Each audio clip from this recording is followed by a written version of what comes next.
Hello everyone and welcome back to the GamerGuild Podcast, where every week we get together, round up all the video game news for your listening or viewing pleasure right here on youtube.com/GamerGuildTV, and also available up there in the digital clouds on your podcast platform of choice.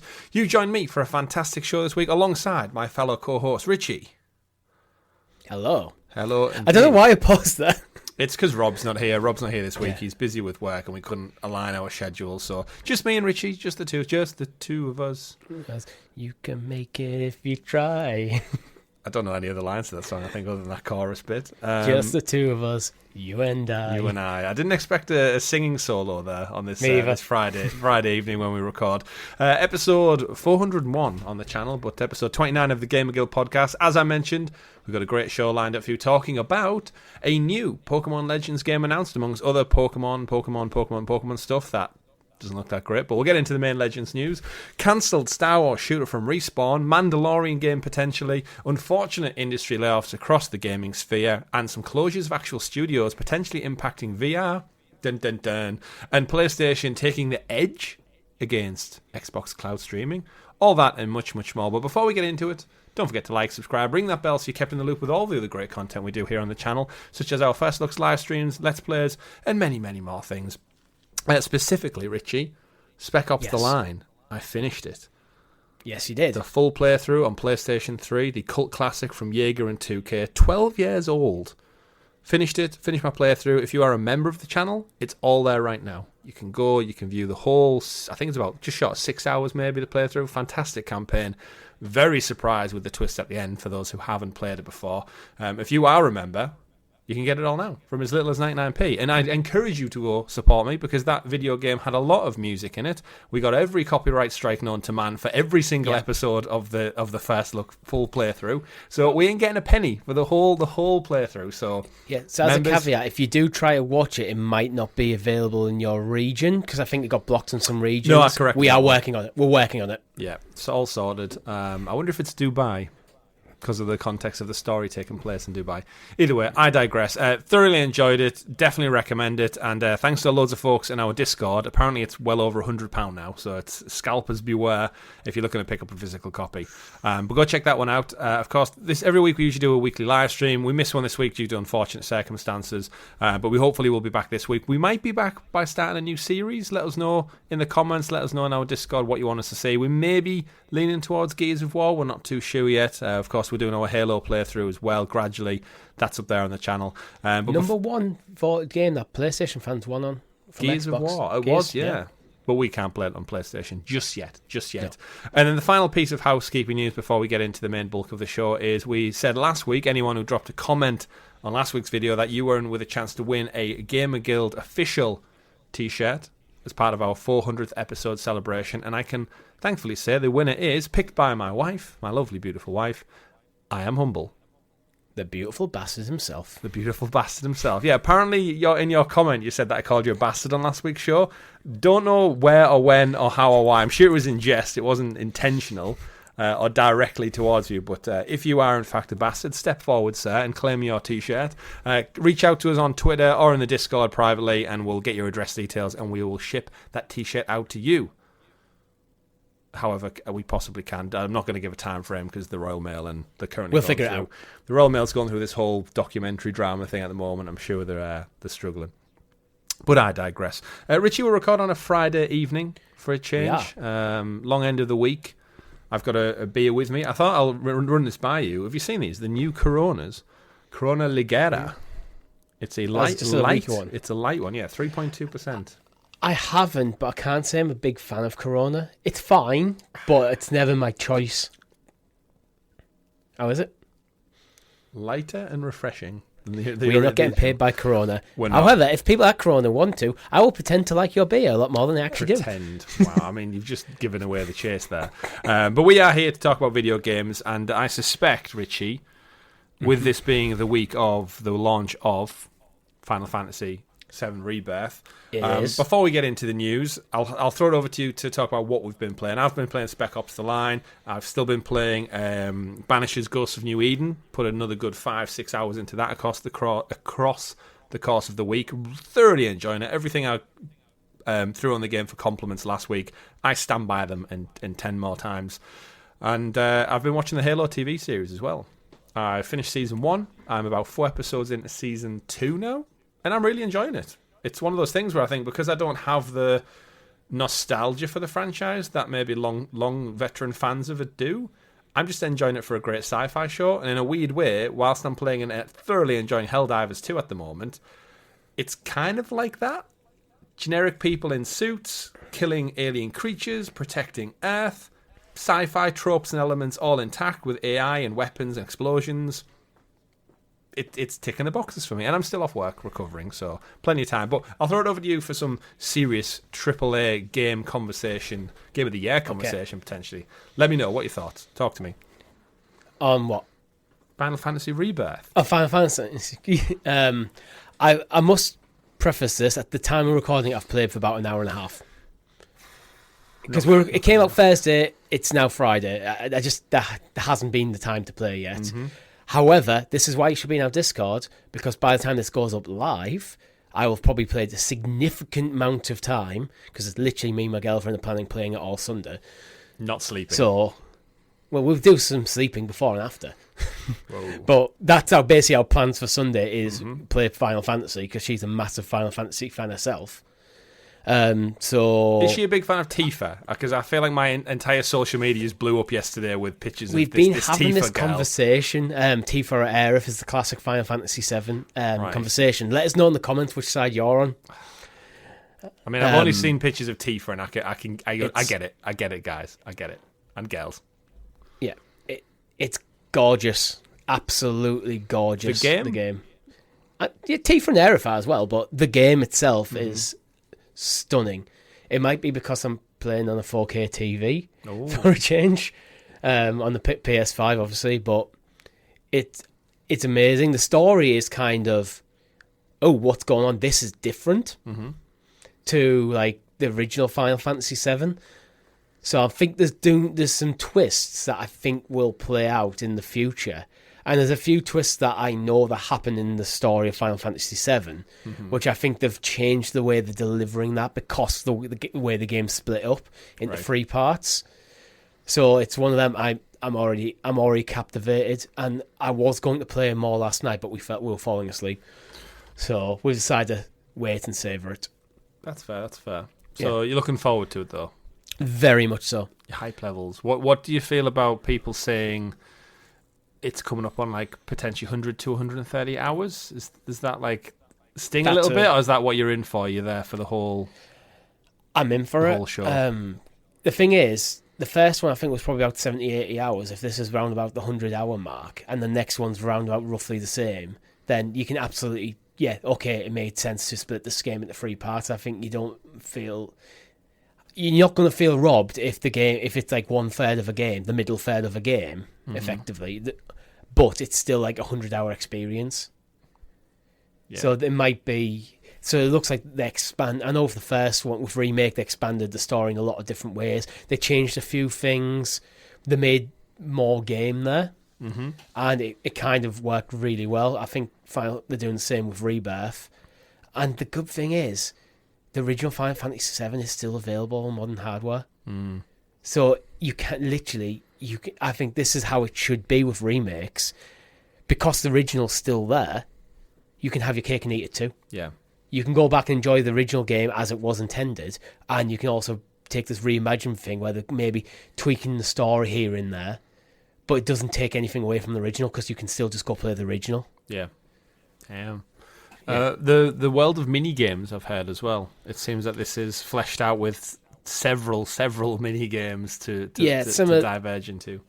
I'm hoping they're better because some of the mini games in Remake were kind of crap. To be honest, just basic rhythm game stuff. Okay. To do squats and pull-ups. True to the original Final Fantasy VII because these mini games were in there, but they're still just not fun. Right. Well, they've had what, 15, 20 years to sit on it and think of how they can change it. So, well, they just changed it into more of a rhythm game. They did tweak up how it worked in Remake. Yeah, but it's still not a fun experience, to be honest. Unless you're big into rhythm games. Well, but yeah, there is a piano that you can play, like similar like Last of Us. I've seen that. Style. Yeah, I've seen that. So I'm going to have to learn a few things on piano so I can then play them on piano. There's definitely going to be people out there who use like the Last of Us guitar with Final Fantasy piano and just make like a whole symphony orchestra. I'm sure concert. I saw like one of the composers of Final Fantasy VII like remake of Rebirth actually doing that, playing along with like an orchestra but in the PlayStation. That's cool. I'd have to look it up, but Google it. There'll be something out there. I'm sure I saw something. That's cool. That's cool. Yeah. Well, so I expect a full review breakdown, 130 hours platinum trophy this time next week on my desk. I'll be talking more about it in the Discord over the probably coming weeks, and this time probably next week on the podcast I'll probably give my full bit more in-depth review when I've had a few more hours in. Looking forward to it. And if there's any games out there you find folks are playing and you maybe think me and Richie should definitely check it out, let us know in the comments down below. Or more importantly, do join us in the Discord. Link is in the description. There's tons of like-minded gamers in there talking every single week about what they're passionate about. We have chat groups for sorting out games. If you want to jump into some Helldivers, if you want to play some EA Sports FC, Sea of Thieves, anything like that, there's a group for everyone. There's something for everyone. And if you're a mature... You always make more if you want them. We can just pull them out, put them in, and you're good to go. Before we do get into the actual news, I do want to point out that last week we mentioned about merchandise, and I know we give away a t-shirt on this week's show. There is a sale coming on starting March the 7th, so what I would say is encourage everyone to sit on it, hold the line, Richie, hold the line, hold out for the 7th of March, because it's 20% off everything. So if you want yourself a hoodie, a t-shirt, a mug, a sticker, a bandana for your doggo, anything like that, 20% I'm eyeing up one off. of them light blue hoodies, actually. I'm eyeing up the black and yellow one that I mentioned, that I repped last week, because it just does look really, really cool. As we head into spring and warmer season, what better time to invest in a hoodie? Right, we've mentioned our winners, we mentioned our weekly live streams, we've done the merch shout out. So Richie, if you could do us the honours in Rob's absence and introduce us to the graciously gathered GamerGuild Gazette, aka the news. The news. And as always, the news every week is brought to you by our wonderful guild heroes, those fantastic folks who support the channel that extra little bit further. They get early access to playthroughs such as Spec Ops The Line, available up to a week early. This has actually been quite a good one because I've managed to get every episode out a whole week before anyone else. You get this show early, you get it as soon as we record it, edit it, and get it uploaded, so that can stretch anywhere from the Saturday to Sunday to maybe even Friday night. A late one if you're up working late hours. And stickers and badges next to your name in the chat. And more importantly, you support us and you help us pay for all of our licensing fees, podcast distributions, merchandise stores, and all the other jazz in between. But we do appreciate you and everyone who watches along. The least you could do is leave us a comment. If you're listening on podcast, give us a 5-star review. Or 1 star if you're that kind of guy or girl. But hopefully not. Hopefully we do enough for you to listen along and rate us. But Richie, busy show lined up. Plenty to talk about, good and the bad. Let's get into it. Gotta catch 'em all. Story number 1. Pokemon Day happened. It came and went. We just missed out on it last week. We got some announcements, some big, some small, some absolutely pointless and redundant, but let's get into it. Pokemon Legends, I don't even know what it's called. Z-A? Z-A? Yeah. If they actually said what it's called officially, is that it's... Not vocally, at least I haven't heard it. It makes a bit more sense. So Pokemon Legends Z-A is set in Lumio City, seemingly entirely, which is the main city from Pokemon X and Y. Right. And there was never... You know how most Pokemon games have a third game? Mm-hmm. Like, you got Red and Blue, and then there was Yellow. Yeah. There was never a Pokemon Z. They had Pokemon X and Y, then they went on to the next generation. Sometimes they have 2 games, so like there was Pokemon Black and White, and then there's Black and White 2. But they never had that next iteration in that generation of Pokemon games. Okay. But there was clearly stuff that they were working on for it, because some of the stuff that should have been in what should have been a Pokemon Z seemed to turn up in Sun and Moon. It was kind of weird. Right. So I think what they're going to do is kind of almost fix that. So it's be Pokemon Z-A or Z-A. Right. And this is where... So that's where the context of the naming comes from. Yeah, and for that deeper context then, because I assume the trailer was part of a 20-minute presentation. It was the big reveal, but it unfortunately didn't really show us much off, other than we know the city. It showed like lots of just like neon Tron graphics, and then a couple of like just digital versions of the Pokemon we know and love so well. Yeah. As you said, releasing in 2025. So the big surprise there is it's not coming this year. So we're not getting a Pokemon game in 2024. Yeah. for me, and we asked you again last week, now we know it's a Legends spin-off, so it's kind of that separate sub-branch that they made with Arceus, so it's the second entry in that spin-off series. What are you expecting of this then? It looks like it takes place potentially in the future. I've seen a couple of people saying Arceus was in the past. This one looks more modern. Yes, Arceus, spoilers for the opening hour of the game, your character is actually a Pokemon trainer from modern times in the Pokemon world, goes back in time to when Pokemon and humans were first kind of interacting. Mm-hmm. And that's kind of the whole thing, main kind of through line for Arceus. So things like the Pokemon Ball the Pokeball had just been invented, that kind of thing. Pokemon were, where modern day Pokemon's Pokemon everywhere, it's just fine, it's just what it is. Yeah. Humans were a bit more wary over Pokemon. Don't go out in the wild, there's Pokemon out there that could be very dangerous, that kind of thing. Where now it goes, you 10-year-old, get your hell out, get out of my house, go wander around the entire country, collect your badges. Don't get killed by all the ravenous wild animals. So that's Arceus. Right. This does, from the graphics, I'm guessing, quite futuristic. It's hard to know because it could just be, because Pokemon at times can be quite futuristic. Mm-hmm. There is other stuff that's in there, I picked up on the Mega Evolution symbols in there. Yes. So I'm guessing that's going to have, it's still around in some games, but it's just no longer it was the gimmick for X and Y. Well, they've been chasing Mega Evolutions ever since, really, haven't they? With the Dynamax really stuff. And let's just make them really big. Yeah. The Z moves. You start Digimonifying it, then you lose a little bit of, I think, what makes Pokemon special with the evolutions.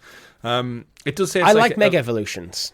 I like Mega Evolutions. I haven't really liked anything they've tried since. Yeah, that's what I think. They've been chasing that win. In terms of the game itself, they say it's a Legends style game, but what changes Legends from the typical mainline entry? Is it the open worldness? Is it the wild animals? Well, technically, Pokemon's always kind of been open world, even back on the original Game Boy. Mm-hmm. If you think about, obviously limited by technology, but the technology. You could basically, Pokemon, the original main games. You're a kid, you get sent out, you get your first Pokemon out with 3 starters, blah, blah, blah, you travel around, you get badges, you go fight the Elite Four. There's probably an evil organisation you have to fight en route. That's kind of the gist of every single Pokemon game. Mm-hmm. Arceus was more of a collectathon, really, to be honest. Got to catch them all. So it was, basically, you got to catch them all, and you had to catch multiple iterations, because instead of the Pokedex being all one and done, you had challenges within the Pokedex, effectively. So you'd have to catch so many of different of the same type, or different iterations of the same type, male and female, that kind of stuff. So I'd expect some more of that coming into works. There was a story through Arceus, so I guess there would be a story running through this as well. But Arceus was definitely more open, and you had a home base which you kind of built up through as you played through. Mm-hmm. Right. You jogged a memory there when you said about male and female. I think to this day, the male-female Nidorans, they're separate Pokemon type, but you can get different variants of different Pikachu, for example. The female Pikachu's got a love heart tail, right, rather than the straight one. But I remember as a kid, and still to this day as an adult, that symbol next to the male and female Nidoran, no clue which is which. No clue which. I still can't figure out. I can figure out in the moment, but if you ask me, if it's pointing up, it's a man. If it's pointing down, it's one. Like a phallus. Are we back on that? Either way, we won't. Kind of. It is quite phallic. We won't go down that Da Vinci Code levels of craziness. In terms of the trailer, all we know is it's an ambitious new entry in the Pokemon video game series. It will launch on Nintendo Switch systems in 2025. Now, this has led some to believe that this will be a Switch 2, or whatever the Switch 2 ends up being, launch window game. Now, they could just be saying Switch systems because they've got their family, they've got the Lite, they've got the OLED, they've got the original. So it could just be referring to that. But Nintendo are known for, remember they said the DS family, they said for quite a while, they usually umbrella them under the big brand. I think they'd be daft to drop Switch at this point because it's got such resonance. It is possible, and this would be a very Nintendo move, that if this game comes out early 2025, on the Switch system. So that's your Switch OLED, your basic Switch, your Switch Lite, and then on the new platform later. So it's a cross-generational game. Yeah. But with a delay in it. Yeah. It's obviously going to come to the old ones because there's 130 million of them out there. I strongly suspect, actually, the reason we haven't seen much in terms of gameplay at all, considering this was the big reveal, and the only real interesting one, in my opinion, is because while sure on the Switch, which is dated hardware, when the Switch could barely run the last Pokemon game, when you could just keep your powder dry, and when you reveal the Switch 2, or whatever you're going to call it, you open with the first gameplay trailer for this game, and have it absolutely stunning. Yeah, I think that's... Pokemon's a system... Pokemon is literally the de facto system seller. Yeah. You have a Switch for Pokemon. Yeah, that's my go-to one. And you know what? If they bring out a new Switch and I'm tempted by the tech and what's on offer, this will be my go-to game that I'd pick it up for. So yeah, so lean hard into it. Yeah, it's coming 2025. Keep your powder dry, Nintendo. When you announce the Switch 2, give us our gameplay trailer for this. Yeah. And this could be your launch window game, your big launch window game for the Switch. And if it could be later in the year, because they've only said 2025. Pokemon typically comes out in November. Christmas time, yeah. Yeah. So if Switch 2 comes out, maybe, I don't know, it's summer 2025. Pokemon comes out November 2025. That's a good... It's a big win. That's launch window. It's a big double win. Yeah, I think I remember getting my original Pokemon Blue for the Game Boy Color. I think it was Christmas. I think my cousin got the red one, I got the blue one, and you can imagine around our grandparents, we spent just that whole day trading, fighting, replacing AA batteries, and just, one of the best Christmases ever. So yeah, let's see what's in store. But as you did allude to there, the rest of the showcase was a bit of a waste. They went through the usual stuff. Some content coming for Scarlet and Violet, which I don't think anyone cares about anymore. Pokemon Go crossover with the Horizons TV series. New additions to Pokemon Sleep. Whoever's actually still playing / sleeping on that one. And then updates for some games like Cafe Remix. I think the biggest other story was the trading card game is going digital. So for anyone out there who's collecting the trading cards, I know a couple of people on our Discord were talking about them recently. It might have been Sarge actually who was getting in on the pack with his kids. Can't remember. This could be interesting. My worry is trading cards are basically microtransactions in real life, effectively. You buy a pack and you hope for the best.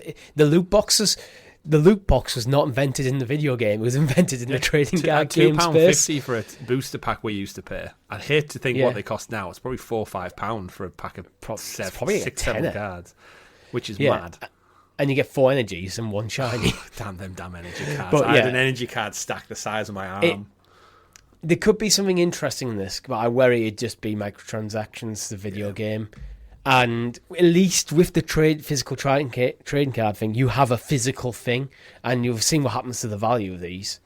How much does a shiny Charizard go mint in condition from Gen 1 shiny Charizard? Gen 1, I don't know. I do know my 25th anniversary celebration one that I do have. It's on the shelf back there. It's currently going for £250 now. So but if you had an original, I'd buy a house. First Gen 1 Charizard in mint condition, you're looking probably thousands of pounds, easy. Yeah. And I had one somewhere. Might still be in my parents' loft.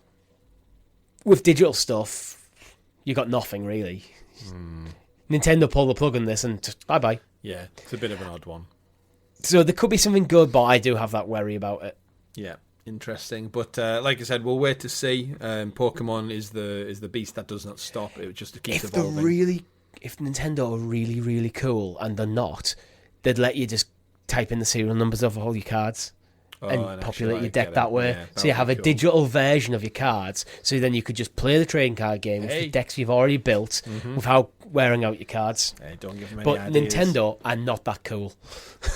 Be cool, Nintendo. Be cool. Speaking of being uncool, though, Richie, let's move on to our second story of the week. We've got some, very unfortunate news. It seems to be this year is no different than last year when it comes to the video game reorganisation, reshuffle and layoffs. Of course, many industries are affected out there, myself included. I just avoided a cull at my own place of work, so I'm safe for another year at least. So it's all over the place. But in terms of the video game industry, layoffs. Now, we'll bundle all these stories together because it seems like within this last week we got about 4 announcements. So to keep it brief, Sony put out a press release at the beginning of the week, I want to say, that announced basically 900 layoffs, including the closures of certain studios and teams. Most notably, the Sony London studio, which is the team that made more recently the fantastic Blood and Truth game for VR. They had dabbled in a couple of other ones as well. But Sony London studio have been around for absolutely years now. I think they the team who used to do the Getaway way back in the day, if you remember the Getaway game, because that's what everyone thought Blood and Truth was exactly like, a VR Getaway. And the rumour was they were going to work on a full Getaway game, and then nothing's kind of happened, and now they're being closed down along with other layoffs and stuff. We've seen reductions at Guerrilla Games, so like even a Naughty Dog as well announced this week. So even studios that are like putting out AAA bangers like Horizon and The Last of Us, they're not even safe. So all across the board, that's been done. EA also put out an announcement that they're doing layoffs as well. They're going to cut their workforce, by about 5%, which is 670 employees. So we're already talking over 1,500 people in just two days of each other across the entire industry.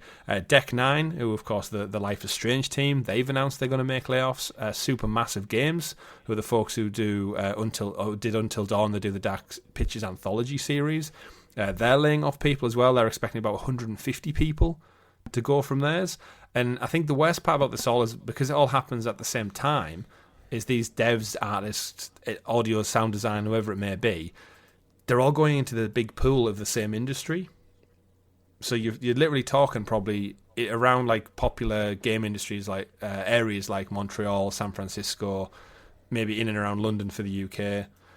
You've now all of a sudden got 2,000 plus people looking for a job at the exact same time, which makes it tougher for everybody. And I guess just a general focus on the overall announcements then, Richie. Do you think this is the games industry scoping up way too much, and now it's in fairness it's natural shrinkage, or is this video game companies that make millions and millions making decisions that maybe could be rectified elsewhere?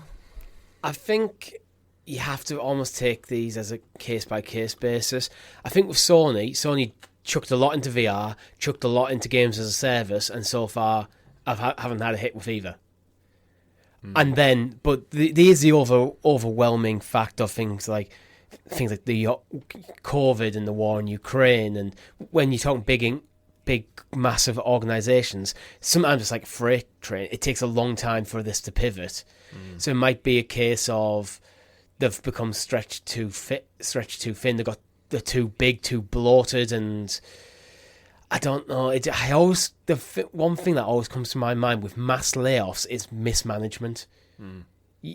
Sometimes shit happens, but like you talk about people's lives and closing down entire studios that you've put money into. It just feels like bad planning, and it's always the ground level staff I always feel sorry for, because it's never the CEOs who get fired. Oh, it's never the millionaires.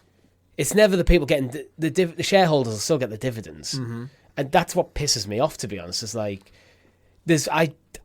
I don't believe that this is the only way so that a company like Sony could balance the books.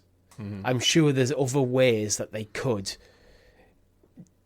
do stuff, or they could maybe just ride the tide a bit. Yeah, it feels like panic, but the problem is if it is panic, CEOs and executives and company directors and boards and stuff are panicking, and then people are losing their jobs and losing their livelihoods and everything that comes with that. Yeah, and when it's mass across the industry, that makes it hard to find another thing, and then you lose talent from the industry.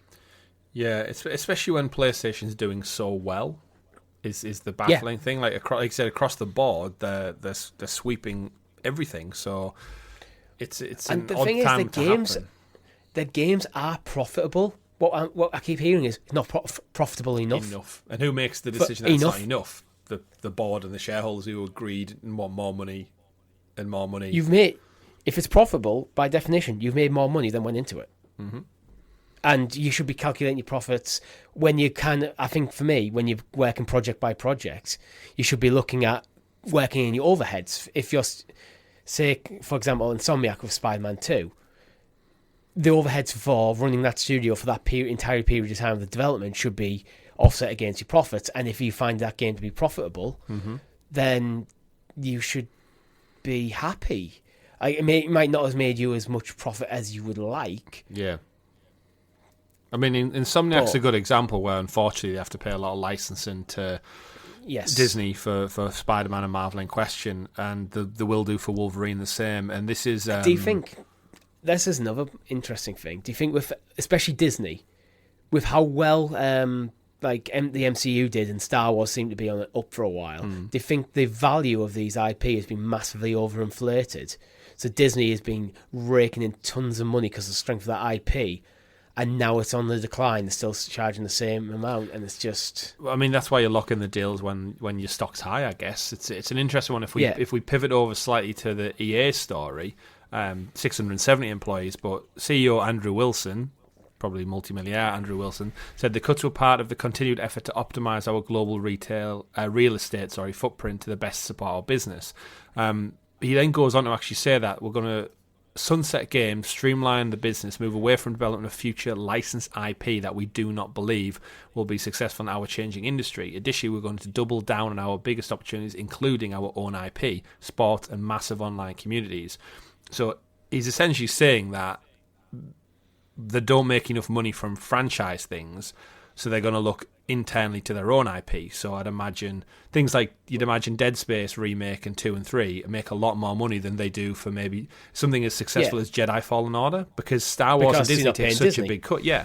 So why waste the time, the money, and the effort to then end up having to give like a third of the pie away to someone who's all they've done is give you the logo? Look what happened with EA and FIFA.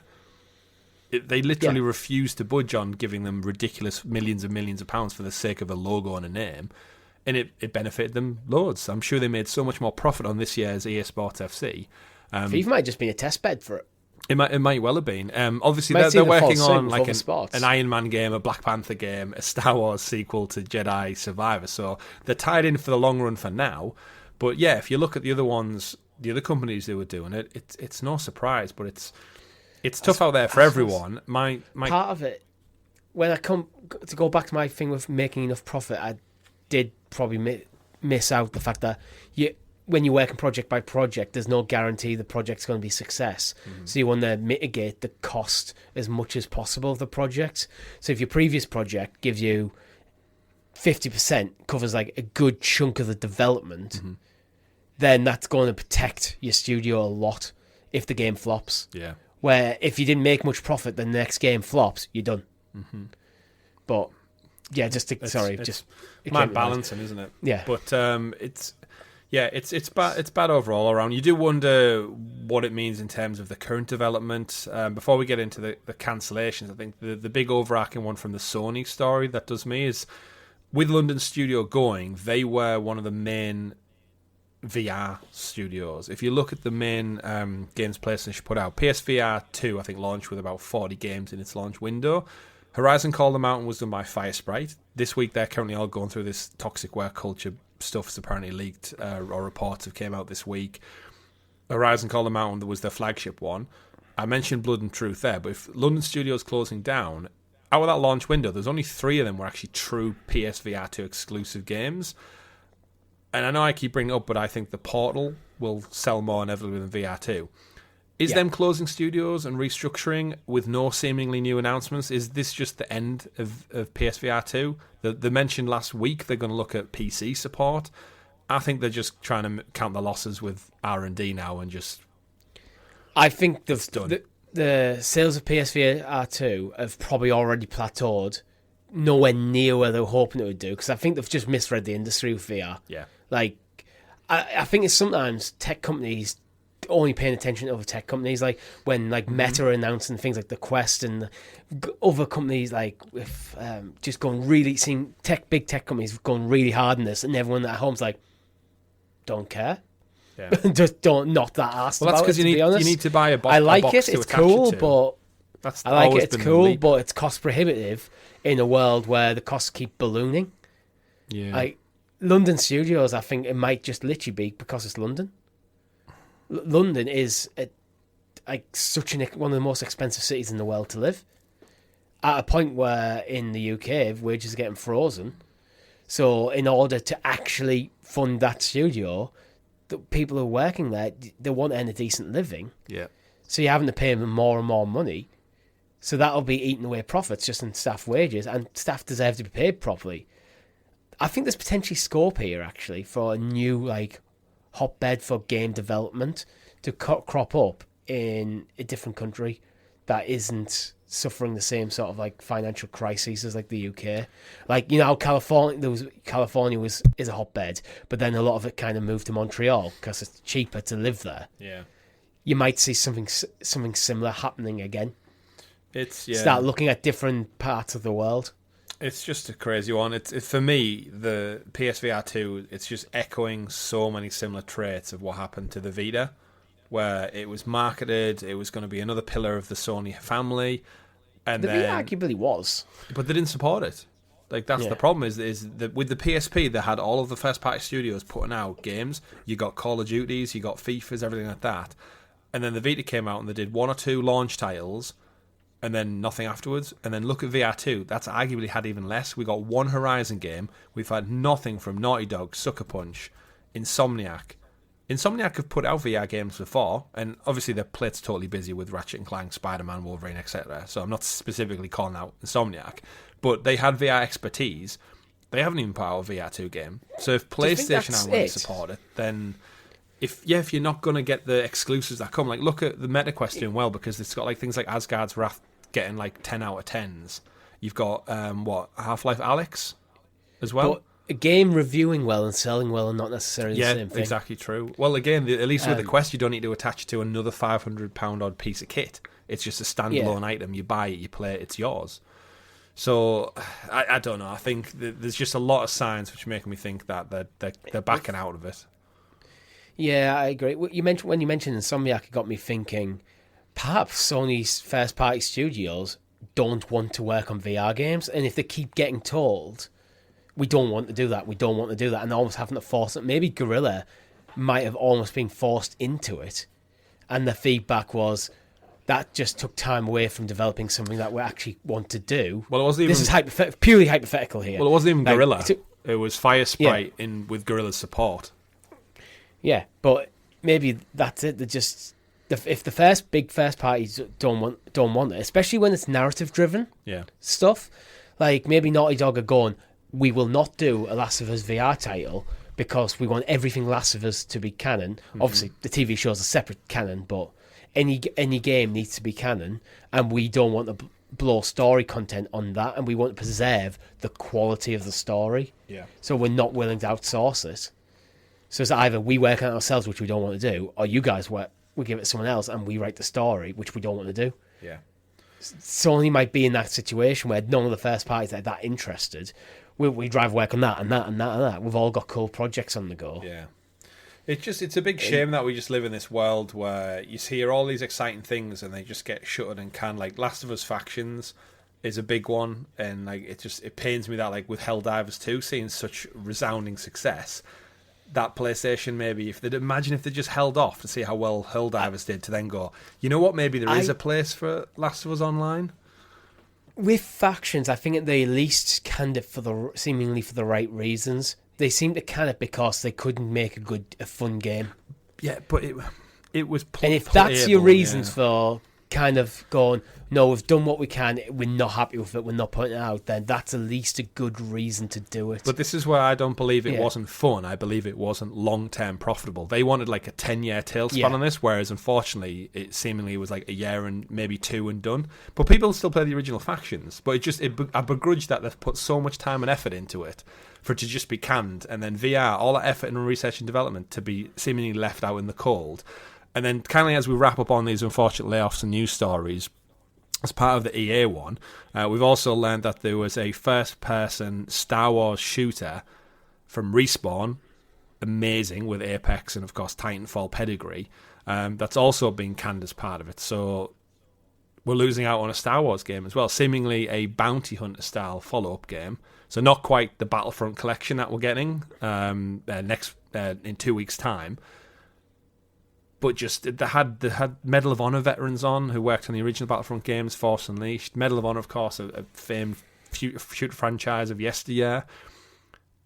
And now that's just gone, seemingly because EA want to obviously focus on their own IP. And it's like, I just feel like some amazing games have been taken away from us. And obviously all of the people who lose their jobs, unfortunately, as well. So, yeah, I'm curious to just think, like, in the long term, all of these layoffs and changes, how many amazing games have just been dropped or left out. And amazing employees and workers and devs who've obviously lost their jobs, unfortunately, as well.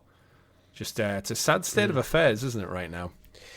And it seems to be constant. That's what's getting me worried. It's not like one company had Embracer. There's more Embracer news this week, but it seems like Embracer went too big, didn't get anything out, and now are suffering for it. We're talking about established studios here, have long track records. EA, and they've had their ups and downs, especially for microtransactions. In like the mid-2010s, they were basically the worst one, like hated by gamers. Yeah. But they seem to be turning things around since Jedi Fallen Order. Yeah, absolutely. I don't know, it just seems like we're talking about the pillars of the industry jettison their talent as they kind of shrink. Yeah. You do wonder if they can't make it work, how is anyone else supposed to be able to make it work? Yeah. And it's crazy. For the first time in the last financial year, the video games industry didn't grow, and Phil Spencer and the team pointed that out as part of the Xbox podcast of the week. But like we always say, or I've always said, is that it eclipses music, TV, and film combined. It didn't last year, and it's like, okay, interesting. I mean, talking from personal experience at the moment, compared to this time last year, my mortgage is costing me £150 a month more. Yeah, that's one bill. Mm-hmm. And that's true for... So these are the kind of reasons why, unfortunately, and as much as I love gaming, it is a hobby, it is a luxury. Yeah.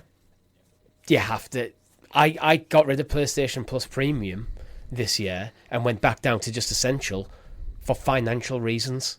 Yeah. Because I wanted to save some money. And that's why I'm being a bit more choosy with what games I pick. It's why I didn't buy Helldivers. Yeah, I'm exactly the same with it. There's so many more conscious decisions I've had to make, and I'm sure all of our audience out there is exactly the same boat. And the problem is, it makes you more risk adverse. So in the past, a few years ago, I would just bought Helldivers, and if I didn't like it, it's only 30 quid. Mm-hmm. Now it's like, actually, I want to keep that 30 quid. Yeah, you need it sat there. Yeah, you need it for Final Fantasy. But all that stories aside, then let's pivot away to something that's kind of came out of this, which is a bit of an odd one. I wanted to shine a light on it.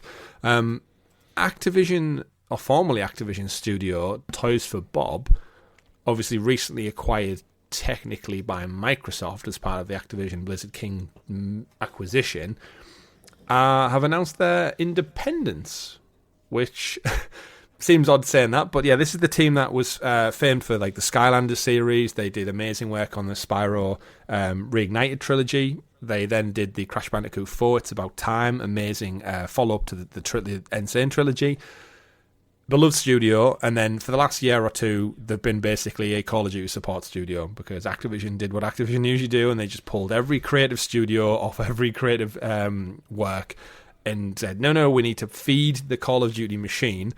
And they've announced that they're going independent, so they're pulling away from being a support studio, and they've said that they're going to be pioneering new IP, hardware technologies, with the same enthusiasm and passion as we've shown over the years with things like Spyro and such. And we're going to look at exciting potential partnerships with Microsoft, and it's, I mean, great, but odd at the same time. Tell me how this happens, because surely they're owned by Microsoft, Richie. Yeah, but we've just been talking about mass layoffs. Mm-hmm. Perhaps the managers at Toys for Bob went to Microsoft, went to Phil Spencer and went, look, mass layoffs are happening. We've had a talk internally. Let us go. Let's go independent. Mm-hmm. Obviously, Microsoft will keep the IP, things like Crash, which they're not leaving with Spyro and Crash.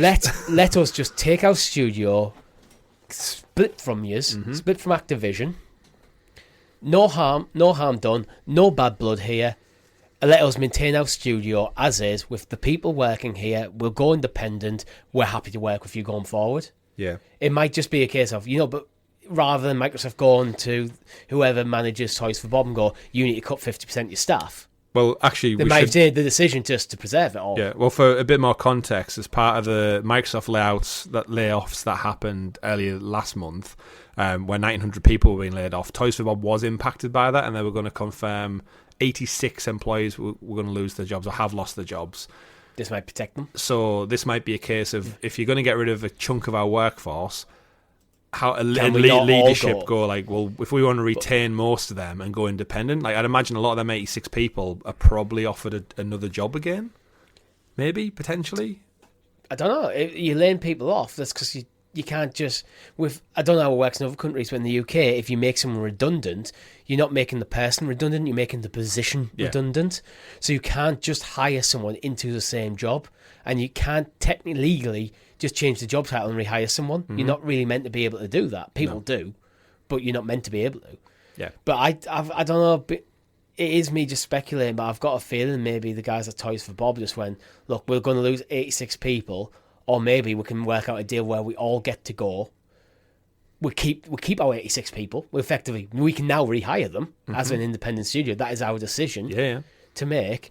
And then we can just, figure out what we're doing. They've probably got pictures, ideas for games that I imagine Activision Blizzard weren't interested in because they were too small scale. Mm-hmm. So this could be the start of a new, a regeneration of that studio, and they could go on to do some really cool things. And the fact that there's seemingly no bad blood between them and Microsoft means they might work on the next Crash game. They might work on the next Spyro game as an independent studio, as a third party. Absolutely. Part of that same report, it said the physical office was actually going to be shut down. So this is a studio that was founded back in 1989. They were going to close the office, all transition to working from home. So I guess there's no overheads for Microsoft in terms of building, rent, a lease. That's all gone. So if it's purely just employees who are working from home and then they switch over to being independent, it's arguably probably the most cost-effective transition to an independent company you could do. You could see how it could happen. They just sat there going, actually, we'll go. We'll all go. All of us will go. No bad blood. We'll work with you in the future. Mm. We preserve. We actually get to go back to doing what got us to the point where Activision bought us in the first place. Yeah.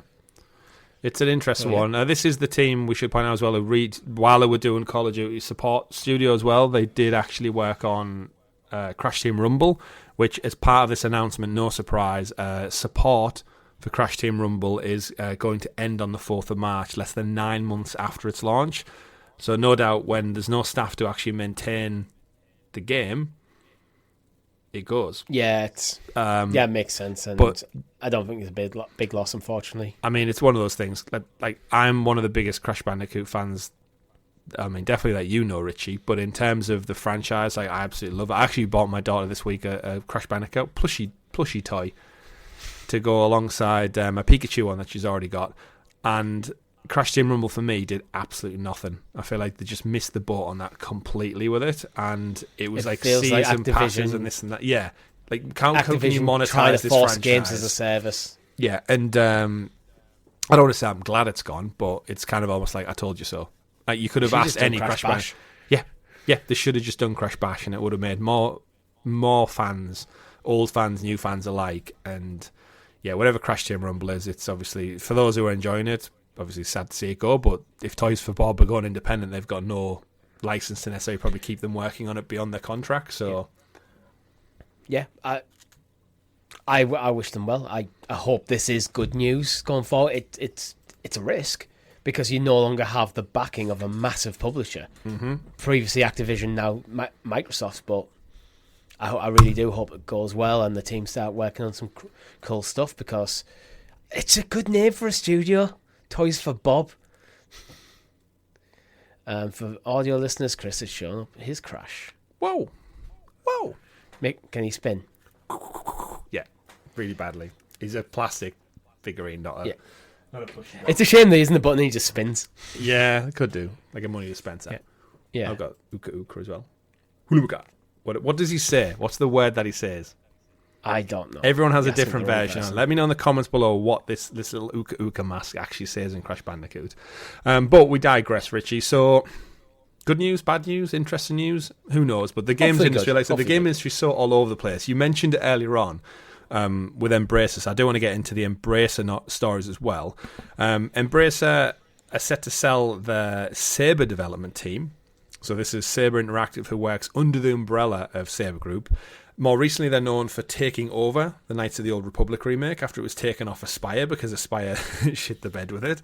They're probably more known recently for working on upcoming titles like Space Marine 2, the Warhammer 40,000 one. They've also got Jurassic Park Survival coming out. So they've got a couple of irons in the fire with this one. Saber Interactive, of course, probably the better, I would say, of the Embracer groups in terms of actually production, and what they put out is of a certain quality, I would say. World War Z is them as well. So I'd say of all the catalogue games that they've got under Embracer, these are one of the more productive teams, with stuff both old and current that are due to come out. So I feel like they've got a good pipeline. They're due to be sold for a deal up to worth about 500 million, according to a report from Bloomberg, which is actually less than Embracer paid for them. Embracer paid 525 million back in 2020, so they only bought them a few years back. So it'll be a potential loss overall, you would see. If you're at Saber, is this kind of like a Toys for Bob, like get out of jail for free card? Like, yeah, sell us, let us go independent or private, whatever this deal ends up looking like, and we'll just keep putting out our games. We'll put out Space Marine, we'll put out whatever else I just said, the Jurassic Park Survival game, because that looks cool as hell. And just, go our separate ways. Like I said, Embracer needs to downsize, they need to cut overheads, they're making loads of layoffs already. Just let them go. I think it depends on who buys them, or if anyone buys them, because it'd be very, very difficult for any of the big players at the moment to justify this purchase. Because while you said these are seeming one of the better standouts of the Embracer group, that's not saying much as for the industry overall, to be perfectly honest. And that's a lot of money. 500 million is a lot of money. Yeah, absolutely. When you're laying off people for example, Sony can't really justify this when they're laying off people from studios like Insomniac and Guerrilla and Naughty Dog. Yeah. Imagine being told you're letting go from Naughty Dog, and then Sony drop 500 million on Saber.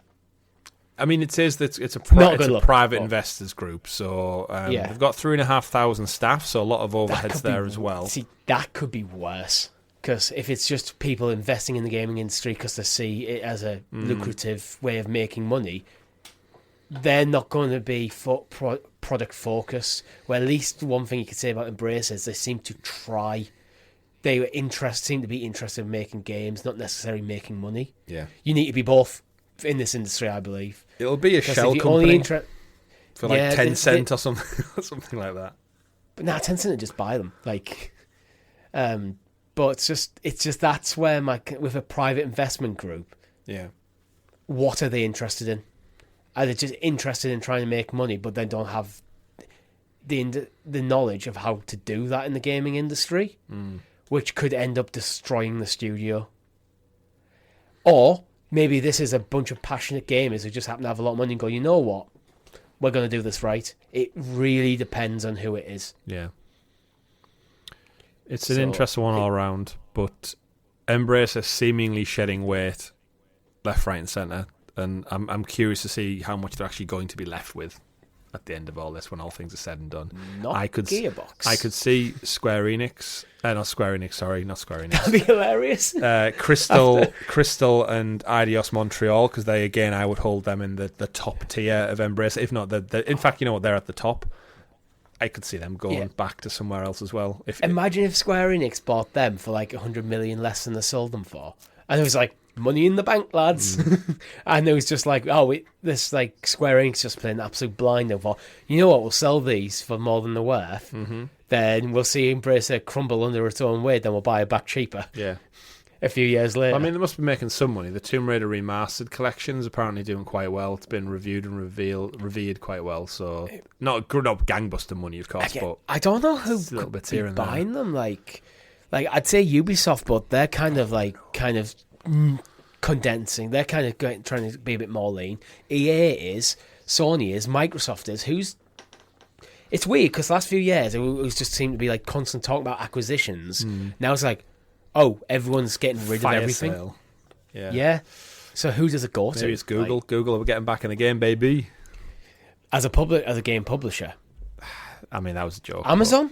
Nah, we'll talk about Amazon later on. They're in our bad books. But again. Amazon are a publisher. They are. But we shall see. We shall see. Not on their own platform, but they are. Second part of that story then is the Embracer Group is also set to sell Borderlands studio Gearbox, who again they only recently acquired. Following reports from last year, the predominantly Borderlands studio, and CEO Randy Pitch has already been out and about last week promoting the movie premiere. Did you see the trailer with Cate Blanchett and Jack Black and whatnot? Looks quite fun actually. It basically looks like if you took Borderlands, smushed it together with Guardians of the Galaxy, that's what it looks like. Like bright colours, lots of like just tongue-in-cheek jokes, light comedy in space, but they're trying to break into a vault heist movie style. That's about the gist. But yeah, Embracer Group purchased Gearbox back in 2021 for $363 million. So who knows how much they'll get for this time, but apparently that deal is about to almost be finalised too. So we don't know who's buying these. It might be the same people who are buying the other team. But seemingly Borderlands. It could be an interesting purchase for Borderlands, because if you inherit the movie rights and the movie out of nowhere does surprisingly well, because it does have like big names onto it. Kevin Hart, Jack Black, Cate Blanchett. That doesn't mean it's going to do well. It's been in development hell. But it could, like, again, you never know with movies. Some of them could come out and like smash it, and others couldn't. So, and then if that does well, Borderlands gets a boon. You just don't know. That's the thing with the games industry. It's so volatile sometimes. You just genuinely don't know. Yeah, but it's with Borderlands. I don't think the IP is as strong as they think it is. No, I don't. I think it's a cult IP rather than mainstream appeal, and that's in the gaming space. I think there's a lot of. I think they're relying for the movie on the star power. Yeah, I agree. Would you like a good game story for the week then? Yes, just to please. Put a smile on your face. Yes, please. So this one comes from Remedy Entertainment, the fantastic folks who made my Game of the Year last year, Alan Wake 2.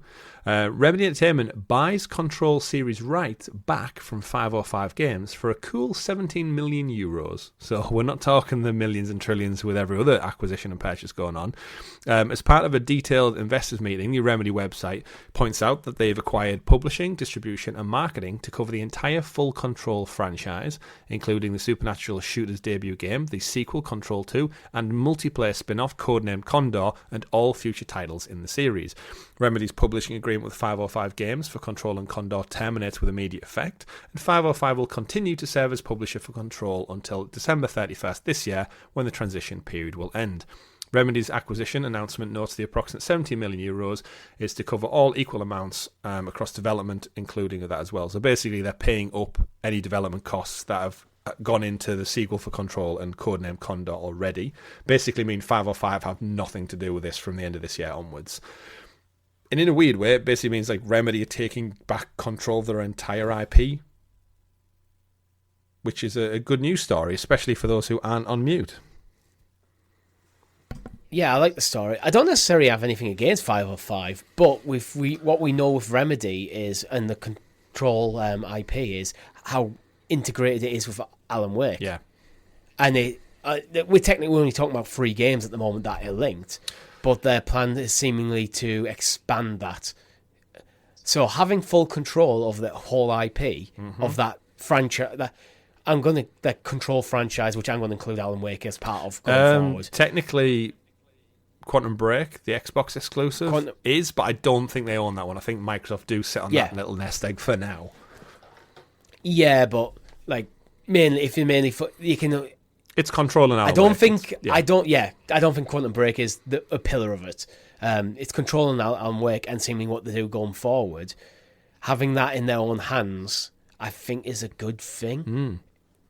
It'd be interesting when it comes to releasing Control 2, how they handle it.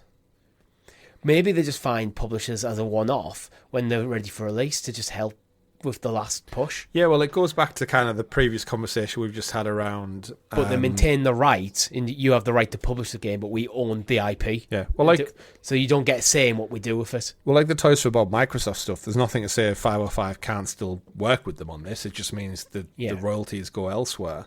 As a side note, you've played any more of Alan Wake Remastered this past week? No. I'm playing with my girlfriend, so it's just when it. But you're not going to drop it, are you? You're going to see it through. No. Good. No, we're both enjoying it too much to drop it. So fantastic. That's good to know. Well, keep us in the loop with that one. So yeah, great news for Remedy. Good news story for the industry. Quite a cheap price, probably all things considered. We don't know what obviously the costs are so far, but you'd imagine it was quite far along. I think the Remedy. The one thing for me is the gameplay and control was super fun, and they showed with Alan Wake they can tell amazing stories. My worry is this Condor thing becomes almost like a Last of Us Factions, where it's like they almost have Last of Us gameplay and story elements throughout their control and Alan Wake, and then pivoting that to make it as a multiplayer shooter is like maybe a stretch too far. And if Naughty Dog couldn't do it with all of Sony's backing and stuff, can these guys do it? It depends on your scope. With Naughty Dog, you're expecting this is going to be up. True. You're pitching this up against things like Destiny 2. Yeah. And Fortnite as these kind of huge staying power things. As much as we revere kind of Remedy for what they've done with Alan Wake and Control, I don't think they need to necessarily pitch to that level. This could be we're going to bring out a game, it's going to have a couple of years life cycle, and then when it's done, and then we move on. Yeah. And the gameplay, as you mentioned, the gameplay of Control works, and with the law of the building, there could be some really cool stuff. Yeah, they could, like weekly challenges and stuff and different rooms to go into in the house. But then at the same time... Both in PvP and PvE. So I think this... And it depends on your scope and your expectations. And with this being all now in-house, it's their expectations to set. Yeah, they've got no board or 505 going like, you promised us this much profit, you promised... You don't have the shareholders of 505 breathing down their neck. Yeah. Speaking of shareholders then... Yeah.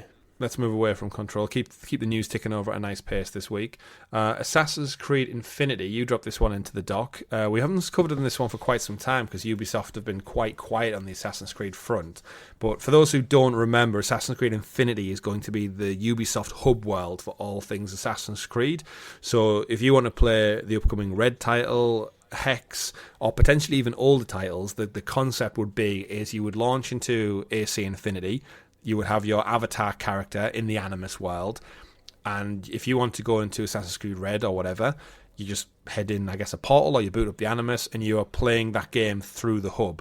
And if you wanted to play Hex, I guess you just buy it in store via the game. We don't really know, but basically reading from an Insider Gaming article, demo footage was provided to Insider Gaming under the condition that footage wouldn't go public. So expect that to leak in the next couple of days, showing users going from the Infinity Hub within just a few seconds, picking up where they left off, but rather than having to boot the game up individually, it just booted up from the hub. The main focus of Infinity is a live service offering, which is where my interest starts to get a little bit too concerned. It'll include purchase daily and weekly in-game cosmetics for Assassin's Creed Red's two protagonists, in addition to the exchange, which I guess is their name for their item shop. Infinity also has synchronization features, which allows players to access projects for each protagonist.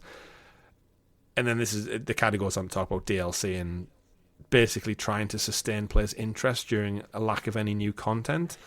And this is where, for me, as a huge Assassin's Creed fan, I maybe start to worry that I don't like the last Ubisoft are losing a bit its scope of what Assassin's Creed is. It's predominantly single-player, narrative-driven exploration adventures through history, and now we're expecting the whole concept of the future element of Assassin's Creed and the Animus. They just can't let it go. They can't let it go and just make games about amazing historical locations. They've never done it well. They've been trying for 20-odd years, 15 years. The problem is they never go... I am playing Assassin's Creed 2 actually at the moment. Great, right? It's great, but even with the Desmond stuff, it feels like they were building Desmond's story, and then you didn't become like the master assassin as Desmond, taking down Abstergo as you would when you're playing Ezio. So they never fully realised that avenue of the game, because with the bleeding effect, you always think, oh, cool, like Desmond's gone back in time playing through Ezio's story, and that's going to link in nicely to the story that he's going to tell of the free game run. And it just doesn't really. It does with the Apples of the Eden stuff, but in terms of Desmond playing as Desmond as a Master Assassin, you do not have a mission where you break into Abstergo and assassinate anyone. Yeah. And that's where I think it's always felt disjointed because they never really fleshed it out. And then they kind of half abandoned it. They made Watch Dogs instead for some reason. I mean, you know what? I haven't seen it yet. It could be great if you get like a discount or a budget, or there's some great crossover stuff. Who knows? But essentially, you're looking at a hub now that's looking at being planned for 2025. So it's going to have Red launching later this year, supposedly. Invictus, which is the multiplayer offering. Hex, which is like the horror offering that they said maybe coming in 2026. And then depending on how far back they go, I do think it would be cool if they had like the hub. You could go into Origins, you could go into Odyssey, you could go into Valhalla, and it would all link in somehow. The rumour is, of course, we've got Obsidian, which is a Black Flag remake. There's apparently one called Nebula, which is based in India and the Aztec Empire. There's Raid, which is a free-to-play 4-player co-op. And then there's another multiplayer title called Echoes. And then also, Richie, there's also a rumour of an Assassin's Creed remake of the original, off the back of the success of Mirage. Success of Mirage? Mirage did well. It was reviewed quite well, and it sold adequately for a smaller entry in the series. But yeah, remember when Assassin's Creed did too much about a decade ago, and they had to restructure and take a breath, and they came back with Origins? Yeah, I feel like we're reaching that saturation point again. I fear. And there's something you mentioned in your intro as a segment, where it's like it was about keeping players' interest when there's no new content. I hate that mentality. Let players go, let them play something different, bring out new content, but make the content be the reason they come back.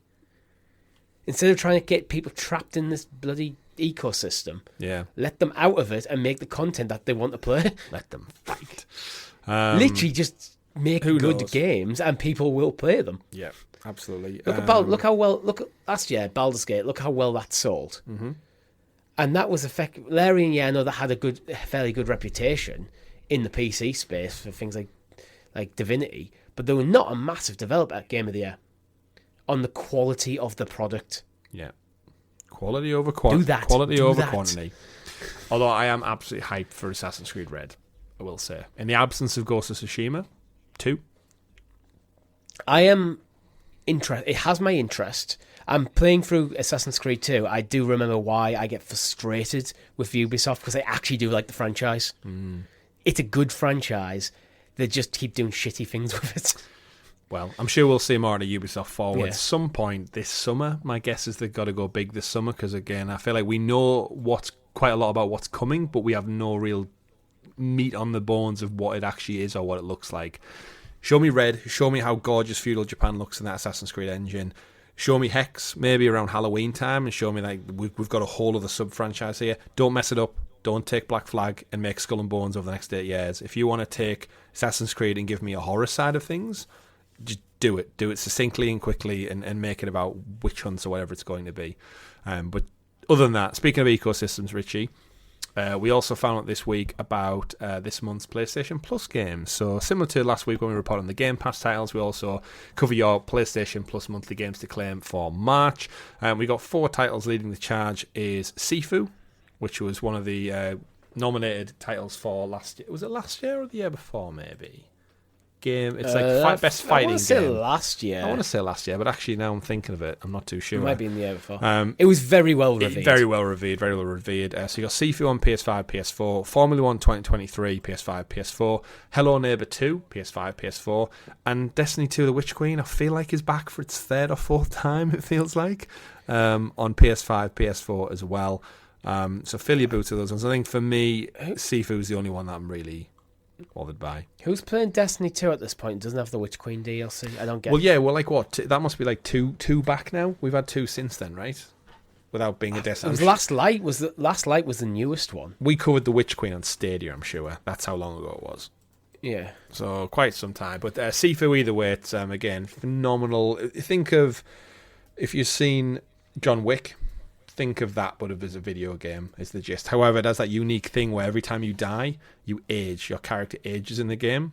So essentially, the more times you lose, the harder it gets.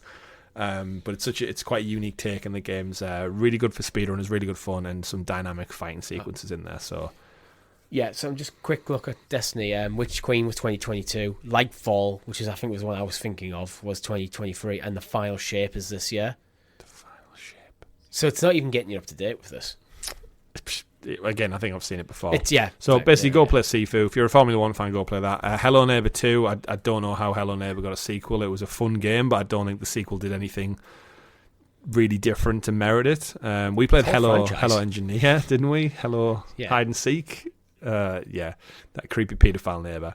Either way, moving away from the PlayStation Plus games, let us know in the comments below what your favourite PlayStation Plus games are. But I did want to spend a chunk of the show talking about cloud gaming, because that's generally been our bread and butter on the show for many, many years before we had to rebrand. And this week, I don't know if you've seen it, Richie, Digital Foundry, who are just the best go-to people if you want a solid breakdown of tech specifications and performance. They did a whole article piece on cloud gaming and the state of cloud gaming today, with the two big players being Microsoft and PlayStation. There's about a 20-23 minute YouTube video to accommodate the article as well. I personally think one bugbear is I think GeForce Now should have been in this comparison stuff. From a performance standpoint, I absolutely agree. I think they looked at it from the initial how easy the accessibility is, and I think it was more of just a microscope lens comparison between the two consoles.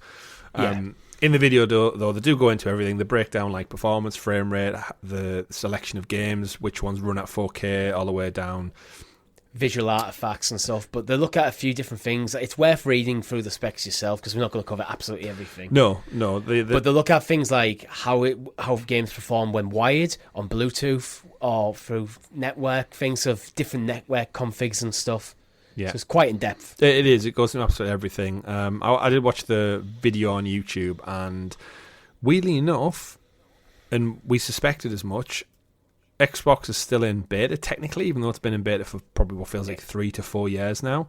The resounding winner was seemingly the PlayStation cloud game streaming, which, of course, if you're on PlayStation Premium, it was the PlayStation Now repackaging. It comes with the premium tier of PlayStation Plus now. And recently, last year, they added in PlayStation 5 titles. So it kind of came on par with Xbox in terms of you can play the latest releases in the cloud, as well as the PS4 and PS3 back catalogue, as well as classics. Actually, I recently, this week, played PlayStation Portable Resistance Retribution. Booted up, played a little bit with my brother this week, because he's a big Resistance fan. But all in all, Rich, this video went in, and surprise, surprise, PlayStation came out on top. Now, you suspected this, haven't you, for quite some time? When we've done weekly live streams with cloud gaming, and you've said yourself you were very impressed with the performance. Yes, it's hard. I haven't done really any graphical comparisons myself, but not using xCloud, which I know it's not called that, but I'm going to call it that anyway, versus PS Now, which also not called that anymore. I found it recently, since probably the back half of last year, PlayStation 5 was more stable. It had less sometimes where with cloud gaming, outside Stadia was rock solid, but with other platforms I've had occasionally where it'll just freeze for a few seconds and lurch forward. That kind of stuff that really, really puts cloud gaming in a bad light. Nothing on PlayStation. Occasionally I do get some artifacts on Xbox. So I have noticed a personal performance improvement on PlayStation and Xbox. And this is just kind of backing up my feelings, because I wouldn't say I studied it. But yeah, neither of us are graphical snobs. I think there's a few times we've played and we've booted up things. A couple of examples that did quite a lot of was with Plague Tale Requiem, because it's available on both. And what they did is basically capture the footage across multiple games and replay it one for one on the overlap. And weirdly enough, it seems that the Xbox is running on Series S servers. So we know that Xbox One traditionally it uses X blade, but then I think they split that between multiple users. So it's essentially you take a Series X and divide it amongst more users. So it lowers the quality. They seem to be targeting Series S like performance. Yeah. where PlayStation 5 seems to be targeting PlayStation 5 like performance. Yeah, it very much seems like that. And a lot of the comparisons when they get into like PS Cloud against Project or xCloud, Xbox Cloud Gaming, whatever it is, when they do a lot of the side-by-side stuff, is all of the project, well, I keep saying project because that's what they call it in the video, xCloud, even though we haven't called it xCloud for quite some time, is the Xbox Cloud Gaming version of it is the worst for it, and it's running on essentially an S, and they proved it by basically running a version of Plague Tale natively on the S console against the stream version, and they were coming out 1-for-1 in terms of frame rate and performance. Especially the giveaway, Richie, is when you go into the settings, it doesn't let you pick performance or frame rate mode, which is limited to the S over the X. You can only do it on the X console. Yeah. So, a bit of an odd one that Xbox Cloud Gaming is running on S's only, or it's that level of performance. But yeah, if you're interested in this kind of thing, definitely go check out Digital Foundry's video. But, I mean, I guess credit where credit's due for us is that just PlayStation, because we've lamented them for many, many years now about not really giving two shits about cloud, and then all of a sudden they've got PS5s running at the best native performance. It could be that PlayStation has to target PlayStation 5 performance where Xbox can target Series S, because all PlayStation games have to run on the PlayStation 5, or beneath that you're looking at PS4 Pro. Yeah. So you're having to go back. So if you're using a current generation game, yeah, true, then you have to target the full fat PlayStation 5 to get it running well, because that's what you're working with. Yeah. So it could be something to do with that, where Xbox go, well, we'll just get everything at settings. It'll massively cut down our overheads. And we know there's a lot of extra processing power that has to go into cloud gaming to reduce things like latency. Mm-hmm. I know like Google used to do like a trick where the game on their end might be running at 120 frames per second, but then on your end it'll only be at 60. Yeah. So you're only seeing every other frame, and that smooths out performance a lot. Yeah. Clever little bit of tweaks here and there. Yeah. All they need to do now, Richie, is improve the PC storefront, or the app. The PC companion app is shockingly bad. Let me use it on my phone with a third-party controller, and let me use it on the PlayStation Portal. Yeah, my Portal would just become infinitely better if that was the case. But yeah, interesting news. Let us know if you've checked out the two of them. Again, I've always been more than happy with the performance of Xbox Cloud Gaming, more than happy with Google Stadia, and seemingly now PlayStation. I've got more than enough reason to jump in via cloud, and I think a couple of our streams we've done over the last couple of months, I've used cloud instead, because it's almost like, I use cloud, yeah. Well, why bother? So, interesting stuff. Right, pivoting over to some quick game stories as we round out today's show.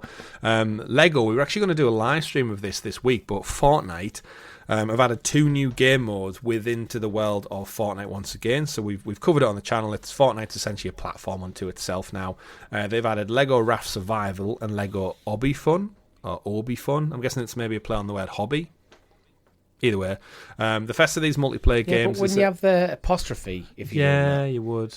I don't know what Obby means. It might be a code for something or whatever. But essentially, the first is a mini-game themed around Lego's popular pirate theme. You have to stay afloat on a raft, repair it on the fly whilst it's under attack from cannon fire, so it's like a little creative game.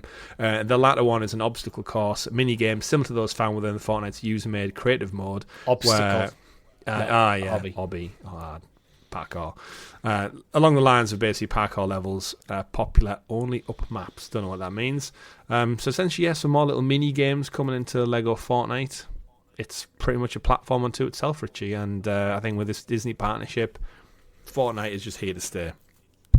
Yeah, absolutely. I don't think Fortnite was any risk of going anywhere. No. These seem like smaller, tiny little experiences, but there could be a bit of a laugh in there. Yeah, like I said, we were going to do it this week, but let us know if you want us to check that one out in the future. Couple of little fun side stories. Star Wars Battlefront 2, we covered it on last week's show. You dropped this one into the show. Battlefront Collection, sorry. What did I say, 3? Battlefront 3? The Battlefront pack is actually up on the pre-order charts, and it's keeping pace with Final Fantasy Rebirth, so there's some big love, nostalgia for Star Wars Battlefront 1 and 2 OG. No surprise out there. But yeah, looking at the UK pre-order charts, it's up there in second place before the Final Fantasy Rebirth Deluxe Edition. It is a quarter of the price. And it does have a bit of nostalgia. And Final Fantasy VII's out now, so it doesn't count. That's true, yeah, it's all changed. But yeah, I thought I wanted to drop that one in there to just be like, oh, people are clamouring for Star Wars Battlefront. EA, you've said you're looking to ditch IP. And it's a platform exclusive, Rebirth. Yeah, true.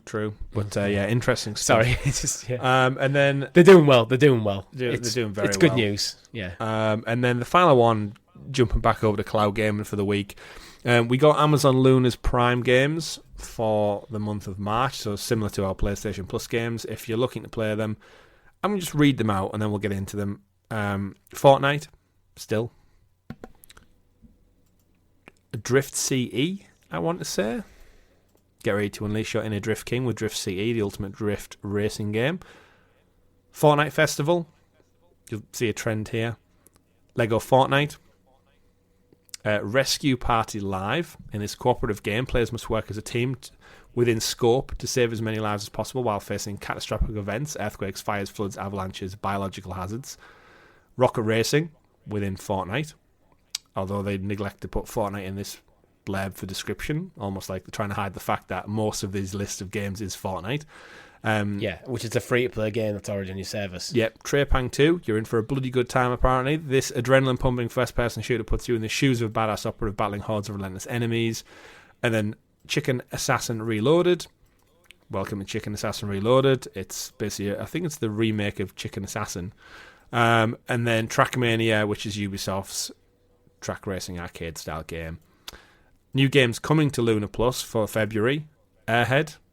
Embark on a whimsical journey in the sprawling world of Airhead. Create a body around inflated head as it deflates to save your day, dive into puzzles and evolved. Eternal Threads. I'm not going to read the rest of these. Doomblade. Drift CE is one of the titles. And that's a wrap, folks. We hope you're excited to go gaga, go fishing, or go play the four new exciting games coming to Luna Plus. Until next month, happy gaming. And I just wanted, off the back of us talking about cloud gaming and how well PlayStation's doing and Microsoft are doing. I think it's the business model, to be honest. What is this? I think the business model being a channel-based, subscription-only kind of thing, you're kind of locked into only working with developers and publishers who are happy to just effectively put the game on your platform and just take a small cut of the big pie rather than just the a la carte option. Fortnite, half these games are Fortnite, which again, as I mentioned, is free to play already on the service. In fact, it's not free to play on Amazon Luna. It's free to play on every other platform but Amazon Luna, because you need one of the subscription packs to play it on Luna. Well, like your Prime games are your Prime games. That's obviously you get that if you've got Prime, yeah. you've got them there anyway. Yeah, but you have to pay for Prime to play for Fortnite, where I could just download it on my phone for free. Yeah, pretty much. So it's not really selling the platform when half your offering is a free-to-play game. Actually, that's been. You know what? Fortnite, it's a good get, but it's, I don't know. You know what? It's interesting, actually. I was just going to critique them for the games list, but very, very timely, Richie, at the end of this week's episode. Believe it or not, Amazon Luna launched to, I think it was the US first, wasn't it? Yes. 1st of March, today, 2022. Yeah. So it's now been public in the US before its wider rollout for 2 whole years. And they still haven't published their own games on it. I'm not. You know what? I'm not. We wasted enough energy on the Stadia front. We don't need to go into it. But I think everyone in our Discord server who was like all there ready for Luna to pick up the pieces of Stadia, I feel like they've not only missed their opportunity, but they've not even done a good enough job as Stadia done by year 2. By year 2, Stadia had the AAA titles coming out to it, and great and better pro games than this. I guarantee you better pro games than this lineup. And then we're just sucking at the teat of Fortnite every single damn month. Yeah. But less said about that, the better. Final story of the week is a good one. Last of Us Season 2 has cast its lineup for Mel, Owen, Manny, and Nora. for those who played the game. Danny Ramirez from Top Gun Maverick, Falcon Winter Soldier, you might recognise him. Ariel Ibarra from How to Blow Up a Pipeline and Runways. Taiti Gabrielle from The Chilling Adventures of Sabrina, and Spencer Lord from Riverdale Family Law creates your lineup. They've put descriptions out for them, but if you've played the game, you know who these characters are. Fairly unknowns, which I kind of like when it comes to TV series. And the casting was great for season 1, but of course I mention that because we're both big Last of Us fans, and the Clicker Cast season 2 will no doubt return. So now their production's probably started. We're getting a wider cast list now. It is just a shame, Richie, that season 2 is still so far away. Yeah. We'll get there. We will get there.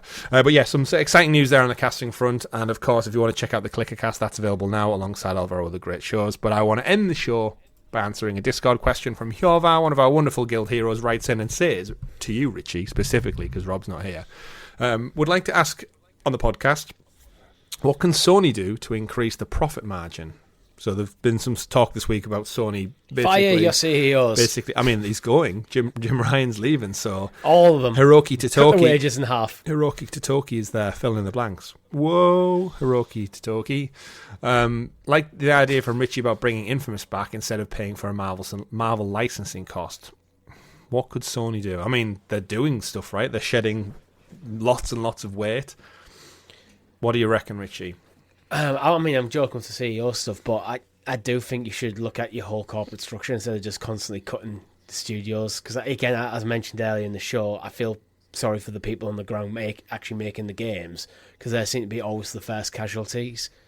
And it's also the support staff that work in the studios as well. It's not just when you're closing down, like the office, you're paying for cleaners and people like that, and so they lose their jobs as well. But to make more profit out of the games, it's hard to know, because until recently, I don't think Sony have ever really had a problem with profitability in their first party titles. It seems to be outside aspects that are causing their profit margins to shrink. And I personally think they should probably just hold their nerve a little bit. I don't. It's hard to know what to do, to be honest. Just see it out. Double down on what you do well. They've pivoted into things like VR. VR seems to be just a black hole for money at the moment, with all the development costs and no decent titles coming out, or at least not enough to justify their £500 outlay. Other than that, and games as a service as well. Games as a service can be very lucrative when it lands, but there's way more flops than hits. Yeah. If a game comes out and doesn't do well, it's dead. Yeah. Focus on your first party, story-driven stuff. Like, it doesn't always have to be third-person action adventure games. You can diversify a bit, but focus on what people buy, really. And, look into your IP games. If you're paying for a lot of money for an IP, do you need it? Well, can you make a good game without using that IP? Infamous came to mind immediately because we were talking in our Discord about specifically about Marvel, and Sony actually have an IP for a superhero game. I mean, they've also got Sunset Overdrive sitting in the wings as well. I joked about Resistance earlier on, but like Insomniac are making several Marvel games, and yet they're sitting on the entire Resistance franchise that you cannot play on PS5, which is mad. And they need shooters to diversify, but either way, I think it's impossible to really know. I think VR is dead. I think they should definitely double down on the Portal with cloud gaming, because that's selling gangbusters. I noticed it was back up on the PlayStation Direct store for purchase, so it's still selling out whenever it's readily available. I absolutely love mine. Again, I'm using it for cleanup at the moment on Banishes, and it's just such a handy device for a lot of people. I know a couple of people in our Discord were actually singing its praises this week as well. If I had the money and it had the full cloud gaming experience, then I'd definitely consider one. Yeah, be good. Might replace your Switch. But we like to round out every single show for this day in video game, and nothing came out on March the 1st, so I've skipped ahead across the weekend until March the 3rd. And we got some quite good ones, Richie, on March the 3rd. 15 years ago today, we had Empire Total War, launched on PC in 2009. We had Halo Wars, 15 years ago as well, same day, over on the Xbox 360. Scrolling down, never heard of this one, Sonic and the Black Knight on the Wii. There's a couple of really big titles coming up. Shout out to Helldivers, the original, launched 9 years ago in 2015 on PS3, Vita, and PlayStation 4. Still, more people playing Helldivers this week than Suicide Squad. Just to rub salt in that wound as well. And then, as we Nintendo Switch. Yeah, get to the hardware. 7 years ago today, on the 3rd of March, the Nintendo Switch launched alongside Richie. Breath of the Wild. That's right, Legend of Zelda: Breath of the Wild. 7 years. Have you looked at March the 4th, Chris? I think we should cover March the 4th. All right, we'll cover March the 4th. There's some good titles coming up. Yeah, March the 4th. Sticking to hardware. 24 years ago today, the PlayStation 2 launched in Japan. Of course, the best-selling console of all time, which no doubt launched with some other good games as well. Any particular standouts for you, Richie? Turok Dinosaur Hunter. Turok, yeah, what a game. Yeah. Conker's Bad Fur Day. Never played it, but heard good things. Yeah, one that people keep asking for Microsoft. Tomb Raider, South Park Stick of Truth. Stick of Truth, yeah. Definitely Gran Turismo 7. Definitely going to be better than Snow Day. That's due out. Actually, did Snow Day come out this week? No. I don't know, I'd have to check. Is it today? South Park Snow Day. No, it's not on the list. Either way, March, as we're getting into the year, we're starting to see the bigger releases now. But that has been it for this week's episode of the Gamer Guild Podcast, where every week we get together to round up all the video game news for your listening or viewing pleasure right here on youtube.com/GamerGuildTV. And of course, it is available up there in the digital clouds on your podcast platform preference of choice. Richie, it's been another great week. We're going to go away and play some games. You're going to go sink many, many hours into Final Fantasy Rebirth. I'm going to go away and keep managing that democracy out there in the wild. I'm level 15 now. I have a Tesla coil, and I will tell you one thing. That thing fries bugs like a bug zapper in a cafe, like nobody's business. The only downside, you do not want to get too close to it yourself, because it is indiscriminate towards men and bugs, and it will fry you just like a pancake. Don't forget to like, subscribe, ring that bell so you're kept in the loop with all the great content we do here on the show, just like our Let's Plays, live streams, first looks, and much, much more. Of course, special shout out to my Spec Ops The Line full playthrough, available now to members. So if you're a member of the channel, if you're a Gamer Guild hero, you get that entire playthrough right now. Everyone else, all those freeloaders out there, they have to wait an extra week before they get it releasing on the Saturday. But you can have it now, as well as this episode early, stickers and badges next to your name. And remember, 20% off merchandise starts on the 7th of March. And you too can be a beautiful bastard. Just like I am humble. The winner of last week's t-shirt giveaway. We'll see you on this week's live stream. My name's been Chris. And I've been Richie. And remember, folks, play it wherever makes you the happiest. See you next week. Goodbye. Bye.